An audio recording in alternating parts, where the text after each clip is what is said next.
Dahulu sekali pada saat Indonesia belum bersatu dan masih terdiri dari kerajaan-kerajaan, yaitu kerajaan Hindu, Buddha, Islam maupun kerajaan yang menganut aliran kepercayaan. Ternyata ada satu kerajaan yang menjadikan agama Kristen sebagai agama yang sah pada kerajaan tersebut. Kerajaan ini ada dan jelas bukan seperti kerajaan abal-abal, yaitu Sunda Empire, Keraton Agung Sejagat, atau bahkan kerajaan ubur-ubur. Jadi begini kisahnya. Diketahui bahwa pada abad ke-16, di wilayah Indonesia Timur, tepatnya berada di Provinsi Nusa Tenggara Timur sekarang ini, pernah berdiri sebuah kerajaan yang menganut paham Kristen atau bisa dibilang Kristen Katolik. Kerajaan Kristen ini dahulunya juga turut berperang melawan kolonialisasi Belanda. Walaupun ujung-ujungnya takluk juga sih. Dan bentuk kerajaan ini agak unik. Sebab yang berada pada posisi tertinggi dalam kerajaan tersebut bukanlah seorang raja, melainkan seorang yang sudah lama tiada, yaitu Bunda Maria. Bunda Maria adalah pemegang kekuasaan tertinggi, sedangkan raja dianggap sebagai wakil dan abdi Bunda Maria. Unik bukan? Tahukah kamu kerajaan apa itu? Kerajaan Larantuka adalah nama kerajaan tersebut. Dikisahkan bahwa kerajaan Larantuka pada awalnya didirikan oleh pasangan suami istri bernama Patigolo Arakian dan Watowele. Kerajaan Atajawa adalah nama mula-mula kerajaan tersebut. Kerajaan ini berada di bawah kekuasaan kerajaan Wehale, yaitu salah satu kerajaan di pantai selatan timur bagian tengah.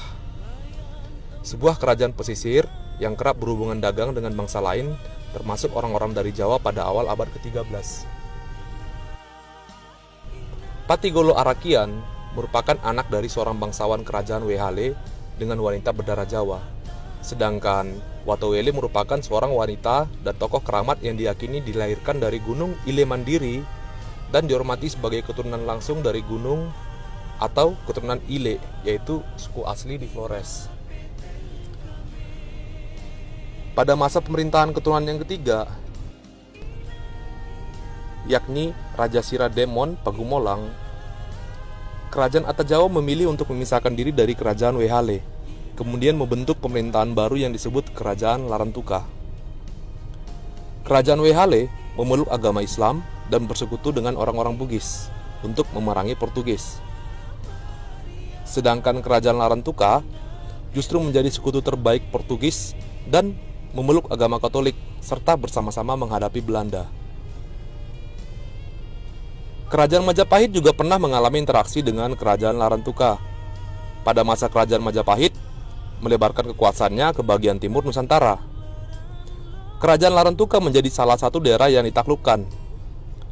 Cerita ekspedisi penaklukan oleh Majapahit itu tersurat dalam kitab Negara Kartagama karya Empu Prapanca yang ditulis pada tahun 1365. Pada kitab tersebut, wilayah Larantuka disebut dengan Galiau, sedangkan penguasanya disebut Raja Leonama. Kerajaan Larantuka pada awalnya merupakan kerajaan bercorak Hindu akibat pengaruh dari kekuasaan Majapahit, hingga akhirnya berubah menjadi kerajaan Kristen pada abad ke-16 setelah Portugis mulai menginjakkan kaki di tanah Larantuka. Disebutkan bahwa Larantuka pada awalnya hanyalah daerah persinggahan kapal-kapal Portugis sebelum menuju ke Maluku. Tetapi karena Larantuka memiliki banyak komoditi yang sangat laku di negara-negara Eropa, salah satunya adalah kayu cendana, Portugis pun akhirnya membuat koloni di daerah tersebut. Sembari mencari rempah-rempah, Portugis juga mengirim misionaris ke daerah tersebut untuk mengajarkan agama Kristen ke penduduk sekitar. Masuknya bangsa Portugis memberikan warna terhadap perkembangan sejarah agama Katolik di Flores, khususnya Flores bagian timur. Kamu tahu bagaimana kisahnya sehingga penduduk kerajaan Larantuka ini mau menjadi pengikut Kristus? Dikisahkan bahwa sekitar tahun 1510, sekelompok pemuda yang sedang mencari ikan di pinggir pantai menemukan sebuah patung yang terdampar. Sekelompok pemuda yang merasa menemukan patung tersebut akhirnya melaporkan kepada raja dan para tua-tua adat di daerah tersebut. Mendengar laporan tersebut, Raja memerintahkan untuk mengambil patung sambil menyuruh para penduduk untuk berjaga-jaga. Barangkali dengan terdamparnya patung tersebut dianggap sebagai isyarat bahwa kerajaan-kerajaan lain telah siap berperang melawan kerajaan Larantuka. Setelah patung tersebut dibawa ke hadapan raja, raja pun kagum atas keindahan patung tersebut dan kemudian menyuruhnya untuk menyimpan patung tersebut di rumah peribadatan mereka yang disebut Korke. Sejak saat itu, patung tersebut menjadi dewi sesembahan mereka dan mereka pun menamakan patung tersebut sebagai Dewi Nitung. Ada juga yang menyebutnya sebagai Rera Wulan Tanah Hekan atau Dewa Langit dan Dewi Bumi. Penduduk biasanya memberikan sesembahan kepada patung tersebut. Sekitar 100 tahun kemudian, pada saat bangsa-bangsa Eropa mulai mencari rempah-rempah dan menyebarkan agama Kristen ke Nusantara, termasuk ke daerah Larantuka, seorang pastor yang bernama Santo Antonio Dominican menjejakkan kaki ke wilayah Rantuka. Kemudian ia melihat dan ternyata di patung tersebut terdapat tulisan. Sebelum kita lanjut ceritanya, silahkan klik tanda like dan subscribe serta jangan lupa tinggalkan komentar juga ya.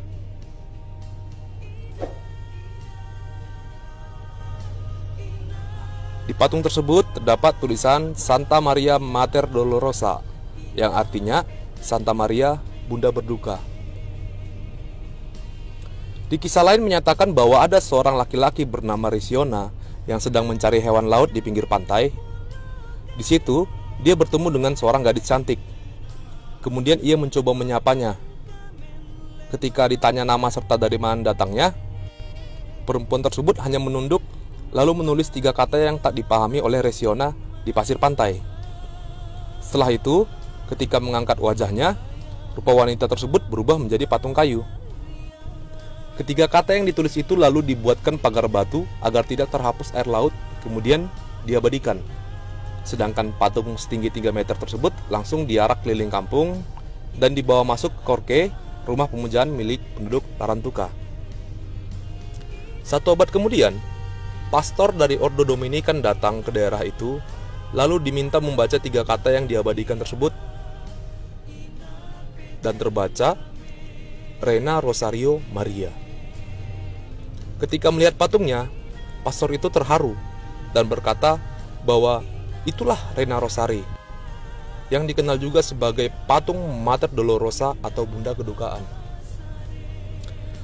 Pada intinya, dari kedua kisah tersebut, sang pastor itu pun mulai menjelaskan tentang makna patung tersebut, termasuk menjelaskan bahwa Santa Maria adalah salah satu orang yang disucikan oleh agama Katolik.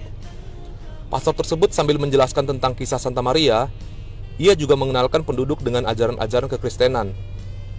Dan akhirnya, raja dan para tetua serta masyarakat mulai menerima ajaran yang diberikan pastor tersebut. Ya, sejak itulah agama Katolik masuk ke wilayah Larantuka dan terus berkembang. Dan kemudian arca tersebut pun berganti nama menjadi Tuan Ma. Nama Tuan Ma diberikan kepada patung Mater Dolorosa diambil dari kata Tuan dan Emma. Emma yang dalam bahasa Lama Holot di abad ke-16 merupakan kata baik dan manis bagi seorang perempuan yang terhormat. Kemudian kata Tuan digunakan sebagai sebutan bagi orang asing yang dihormati, besar, dan terpandang. Selain itu, patung Tuan Ma juga dianggap sebagai perwujudan dari Watowele, pendiri kerajaan Larantuka, karena Watowele dianggap sebagai perempuan yang terhormat dan terpandang. Di lain kisah disebutkan bahwa Watowele, pendiri kerajaan Larantuka, merupakan inkarnasi dari Bunda Maria. Setelah dikenalkan kepada ajaran Katolik, para penduduk dan raja pun menerima untuk dibaptis. Raja-raja yang telah dibaptis dan memerintah di Larantuka mendapat gelar bernuansa Portugis, yaitu Don. Kemudian diikuti nama baptis, dan mereka juga menggunakan marga Dias Vera de Godinho atau DVG. Sebagai contoh, Raja Katolik pertama di Larantuka adalah Raja Ola Adobala bergelar Don Francisco DVG. Di masa pemerintahannya, Raja Ola Adobala atau Don Francisco DVG pernah mengadakan sebuah acara ritual, yaitu upacara penyerahan tongkat kerajaan berkepala emas kepada patung Tuan Ma. sebagai lambang bahwa Larantuka sepenuhnya menjadi kota reina atau kota ratu, yang artinya kota tersebut sepenuhnya menjadi milik ratu.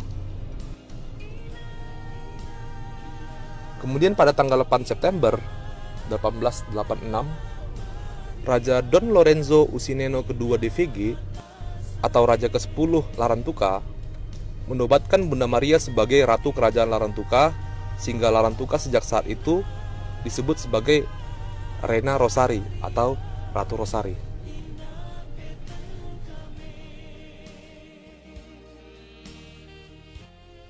Kisah Kerajaan Larantuka melawan Belanda. Diketahui bahwa Kerajaan Larantuka juga pernah melawan bangsa Belanda. Kisah ini terjadi yaitu pada saat Belanda berhasil menaklukkan benteng Portugis di Solor, pulau di seberang timur Larantuka pada tahun 1613. Portugis yang terpojok akhirnya lari dan memusatkan kekuatannya di tanah Larantuka.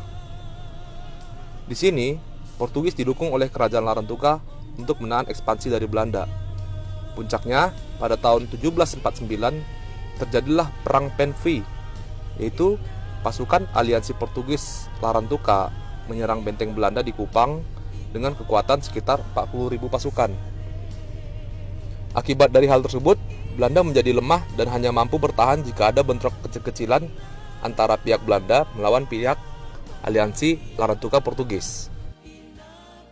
Hilangnya Kerajaan Larantuka dari peredaran dimulai pada saat terjadinya perseteruan antara bangsa Portugis dengan kelompok Portugis hitam atau penduduk lokal keturunan Portugis. Perseteruan ini menyebabkan lemahnya basis kekuatan mereka. Belanda yang melihat hal itu pun langsung memanfaatkan situasi dan mengerahkan pasukan untuk melakukan penyerangan terhadap daerah pemasok kayu cendana tersebut. Kondisi Larantuka yang sedang guncang, ditambah melemahnya Portugis, membuat Belanda berhasil memaksa mereka untuk melakukan perundingan. Dan akhirnya, pada tanggal 20 April 1859, Portugis menyerahkan wilayah Flores, termasuk Kerajaan Larantuka yang menyerah kepada Belanda. Sejak saat itulah Kerajaan Larantuka harus tunduk kepada Belanda.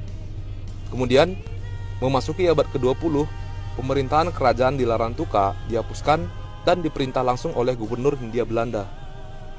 Dengan demikian, riwayat Larantuka sebagai kerajaan Katolik pertama di Nusantara dan satu-satunya dipastikan tamat. Meskipun Kerajaan Larantuka dianggap sudah tidak ada lagi, tetapi lokasi dan tradisi Kerajaan Larantuka tetap masih ada sampai sekarang. Dan juga keberadaan raja masih dilestarikan. Ya, walaupun hanya sebagai simbol semata. Ya kan wilayah Larantuka sudah menjadi bagian Indonesia. Masa iya ada kerajaan di dalam sebuah negara? Ntar jadi mirip-mirip Sunda Empire dong.